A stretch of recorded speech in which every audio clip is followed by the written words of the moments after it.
Hello, today is Monday, June 29th, 2026. Let's learn something about the earthquakes in Venezuela recently. Many people died, like 3,000 or even 30,000 or even 100,000.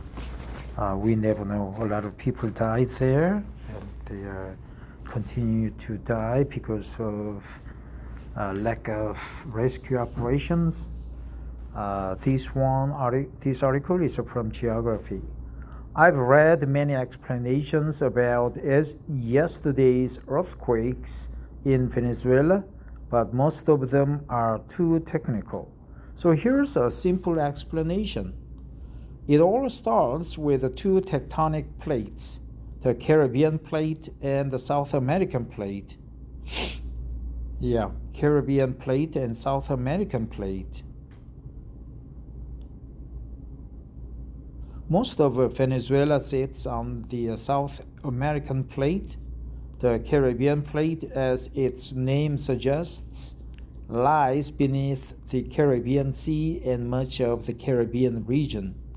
The place where these two plates meet is called a plate boundary. Rather than colliding head-on, they mostly slide past each other. Over millions of years, this movement has created large fractures in the Earth's crust known as faults. So it created large fractures in the Earth's crust known as faults, right? This movement has created large fractures in the Earth's crust known as faults. In Venezuela, the main ones are the San Sebastian, Bocono, and El Pilar faults. Because the plates move in different directions, they sometimes become locked together. As they continue trying to move, stress builds up in the rocks, much like stretching a rubber band. The rocks break, and the stored energy is released all at once.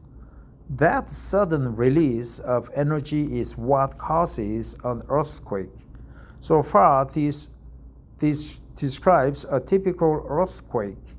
Usually, a main shock is followed by several smaller earthquakes known as aftershocks. What made yesterday's event so unusual was that it was an earthquake doublet. Not double, but doublet. Triplet, quadruplet. What made yesterday's event so unusual was that it was an earthquake doublet, like a twin.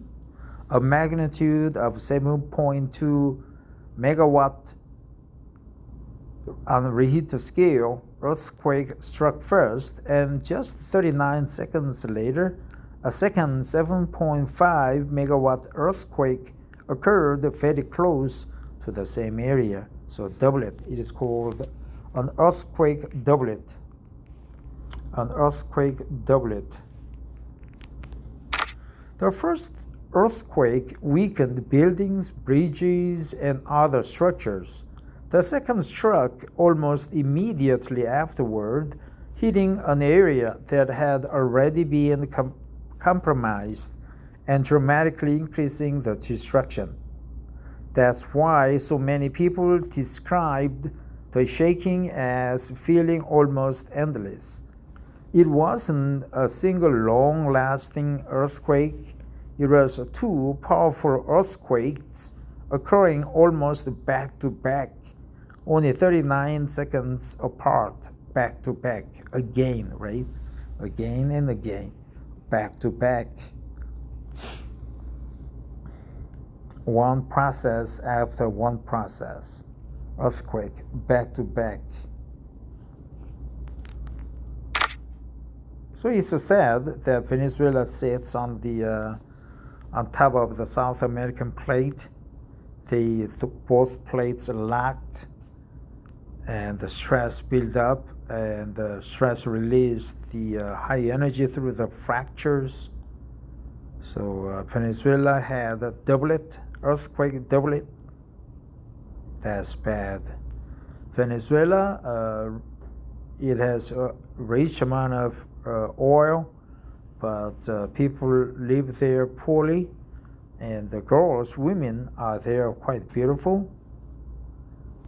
Well, but it's sad that many people died there and still dying. From this article, we learned several expressions such as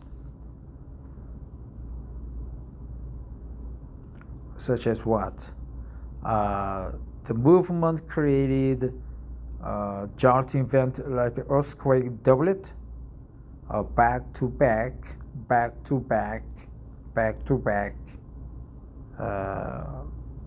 tectonic movement, technical faults, right? Faults.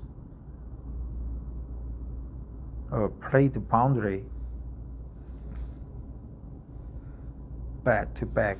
Well, let's go back and see what I marked down to remember.